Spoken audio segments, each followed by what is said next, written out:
Thank you, Noam.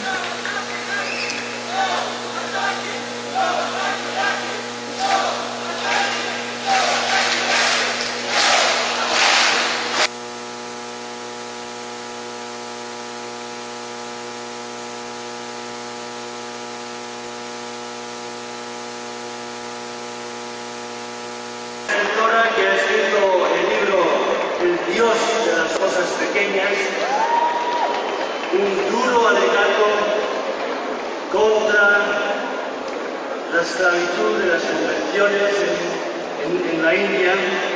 Está traducido en 40 lenguas, es un libro excelente, es un libro realmente duro. Ha escrito también Álgebra de la infinita justicia. Arundhati es una luchadora por la justicia social, una luchadora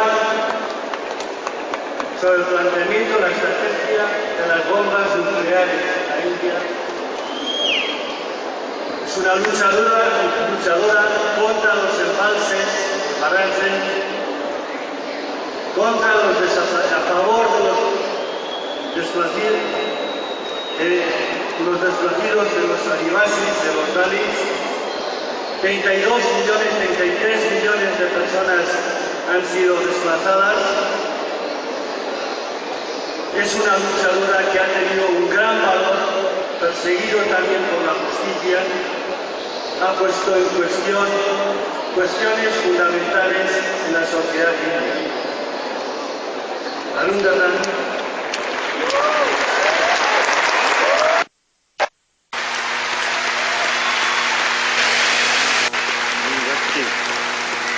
Thank you. I want to simply say that this is the most beautiful crowd that I've ever seen in my life.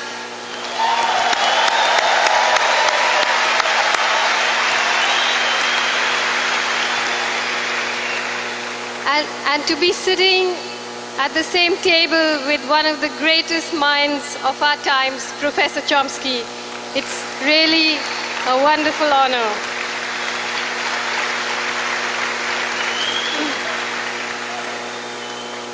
I promise you I'm not going to speak for very long. I've been asked to speak about how to confront empire. It's a huge question, and I have no easy answers. When we speak of confronting empire, we need to identify what empire means. Does it mean the US government and its European satellites, the World Bank, the International Monetary Fund, the World Trade Organization, and multinational corporations? Or does it mean more than that? In many countries, empire has sprouted other subsidiary heads, some dangerous byproducts: nationalism, religious bigotry, fascism, and of course, terrorism. All these march arm in arm with the project of corporate globalization. Let me illustrate what I mean. India, the world's biggest democracy, is currently at the forefront of the corporate globalization project. Its market of 1 billion people is being prized open by the WTO. Corporatization and privatization are being welcomed by the Indian government and the Indian elite.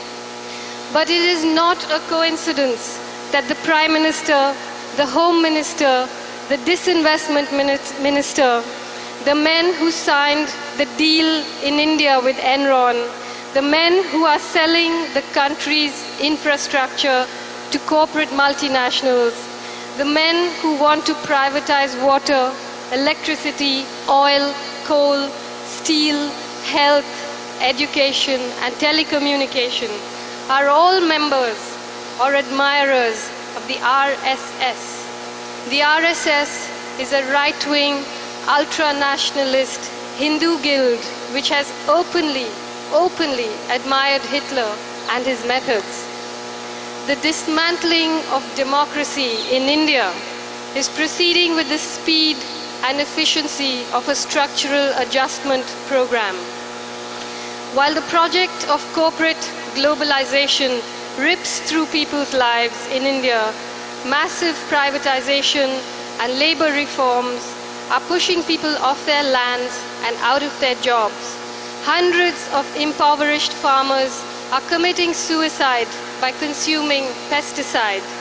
Reports of starvation deaths are coming in from all over the country. While the elite journeys to its imaginary destination somewhere near the top of the world, the dispossessed are spiraling downwards into crime and chaos. This climate of frustration and national disillusionment is the perfect breeding ground, history tells us, for fascism. The two arms of the Indian government have evolved the perfect pincer action, while one arm is busy selling India off in chunks. The other, to divert attention, is orchestrating a howling, baying chorus of Hindu nationalism and religious fascism. It is conducting nuclear tests, rewriting history books, burning churches, demolishing mosques, censorship, surveillance, the suspension of civil liberties and human rights, the definition of who is an Indian citizen and who is not, particularly with regard to Muslim people, is becoming common practice now. Last March, in the state of Gujarat, 2,000 Muslims were butchered in a state-sponsored pogrom. Muslim women were specially targeted. They were stripped and gang-raped before being burned alive. Arsonists burned and looted shops, homes, textile mills, and mosques. More than 150,000 Muslims have been driven from their homes. The economic base of the Muslim community has been devastated. While Gujarat burned, the Indian Prime Minister was on MTV promoting his new poems. In January this year, the government that orchestrated the killing was voted back into office with a comfortable majority. Nobody has been punished for the genocide. Narendra Modi, architect of the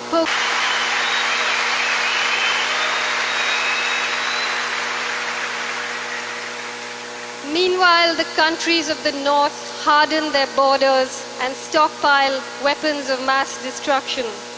After all, they have to make sure that it's only money, goods, patents, and services that are globalized, not the free movement of people, not a respect for human rights, not international treaties on racial discrimination,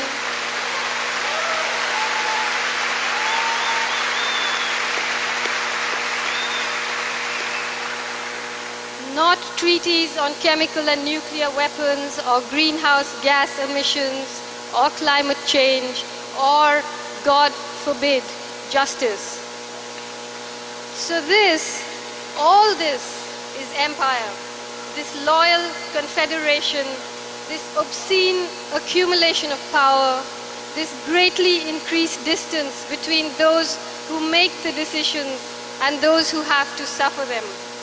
Our fight, our goal, our vision for another world must be to eliminate that distance.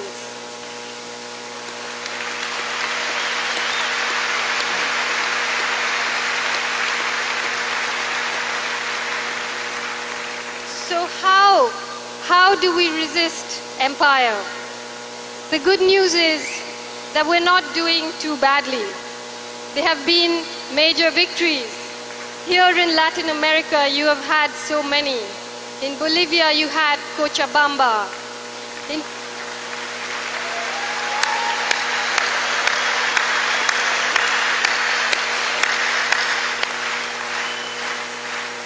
In Peru, there was the uprising in Arequipa. In Venezuela, President Hugo Chavez is holding on Despite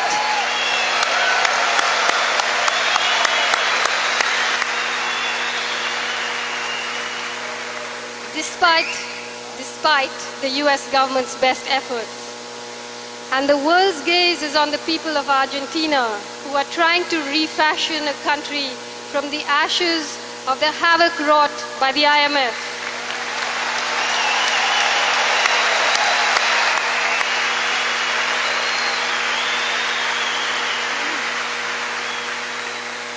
In India, the movement against corporate globalization is gathering momentum and is poised to become the only real political force to counter religious fascism. And as for corporate globalization's glittering ambassadors, Enron, Bechtel, WorldCom, Arthur Andersen, where were they last year and where are they now?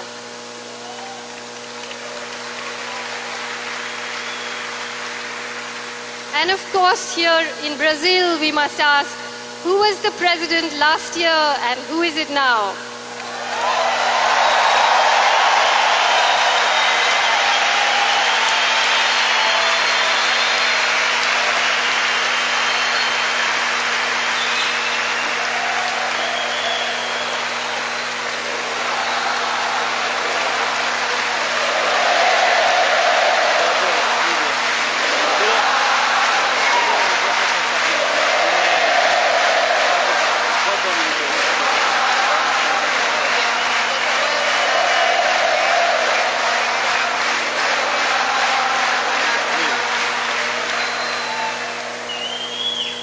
But still, many of us have dark moments of hopelessness and despair because we know that under the spreading canopy of the war against terrorism, the men in suits are hard at work, while the bombs rain down on us and cruise missiles skid across the skies.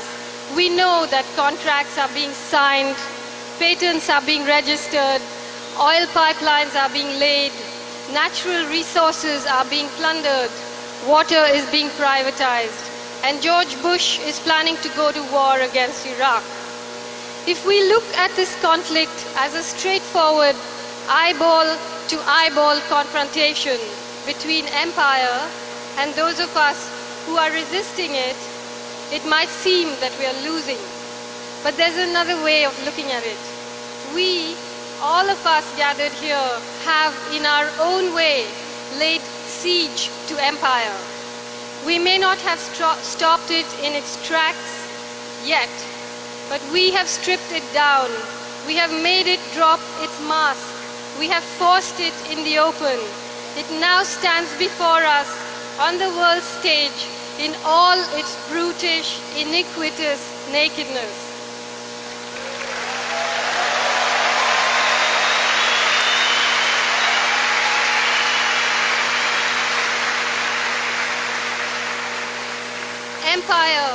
Empire may well go to war, but it's out in the open now, too ugly to behold its own reflection, too ugly even to rally its own people.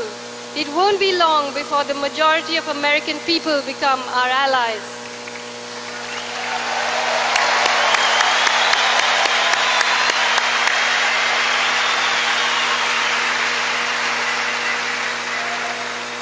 Only a few days ago in Washington, 250,000 people marched against the war on Iraq.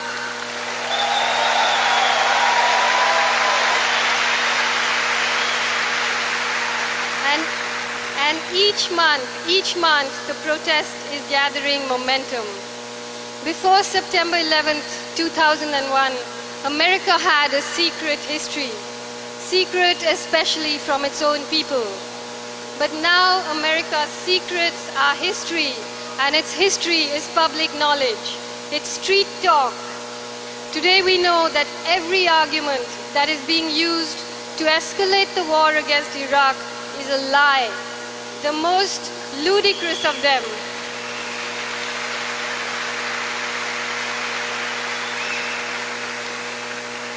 The most ludicrous of them being the US government's deep commitment to bring democracy to Iraq.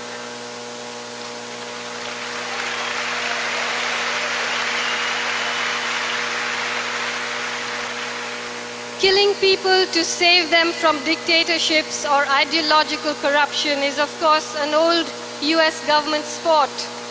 Here in Latin America, you know that better than most.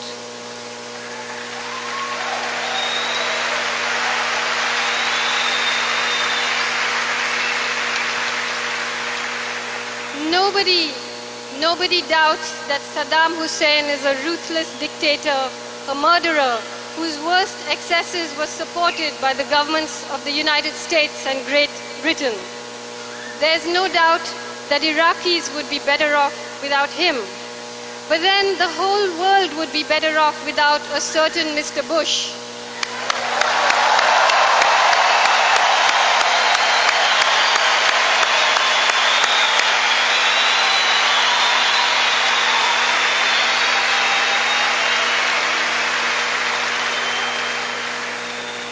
So should we bomb Bush out of the White House?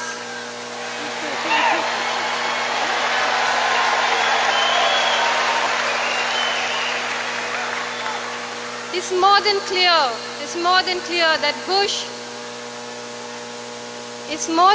that Bush is determined to go to war against Iraq, regardless of the facts and regardless of public opinion. In its recruitment drive for allies, the United States is prepared to invent facts. The charade with weapons inspectors is the US government's offensive, insulting concession to some twisted form of international etiquette. It's like leaving the doggy door open for last-minute allies or maybe the United Nations to crawl through. But for all intents and purposes, the new war against Iraq has begun. So what can we do? We can hone our memory. We can learn from history. We can continue to build public opinion until it becomes a deafening roar. We can turn the war on Iraq into a fishbowl of the US government's excesses. We can expose George Bush and Tony Blair and their allies for the cowardly baby killers, water poisoners, and pusillanimous long-distance bombers that they are.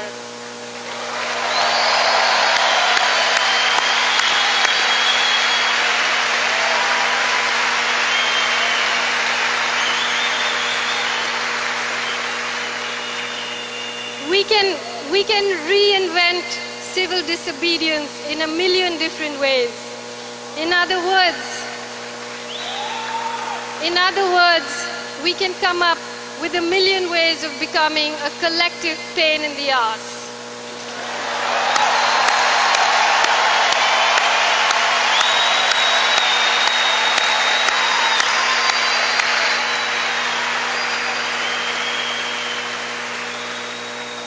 When George Bush says, "You're either with us or with the terrorists," we can say, "No, thank you." We can let him know that the people of the world do not need to choose between a malevolent Mickey Mouse and the mad mullahs.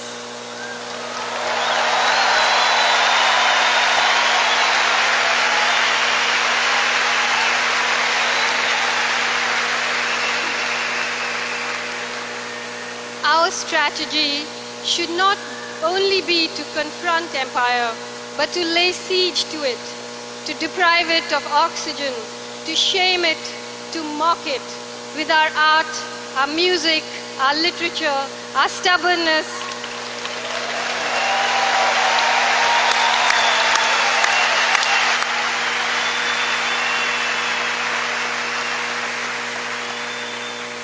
Our joy, our brilliance, our sheer relentlessness, and our ability to tell our own stories, stories that are different from the ones we are being brainwashed to believe.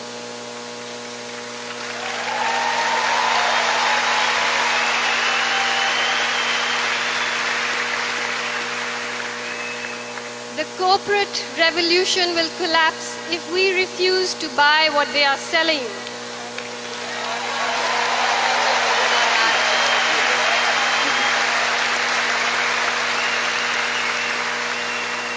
Their ideas, their version of history, their wars, their weapons, their notion of inevitability. Remember this, we be many and they be few. They need us more than we need them.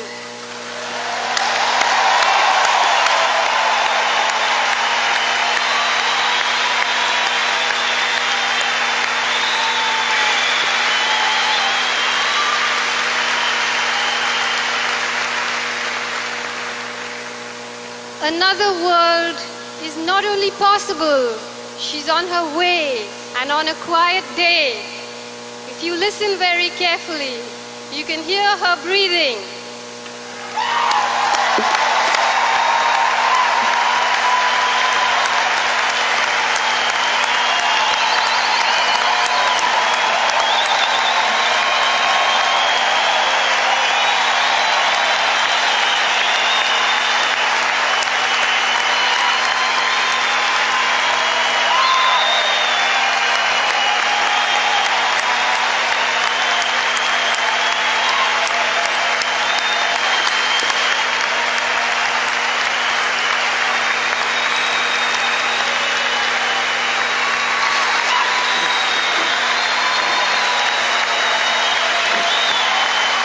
Gracias, Arundhati. Muchas gracias. Te esperamos en la India el año que viene. Thank you very much. We'll see you in India.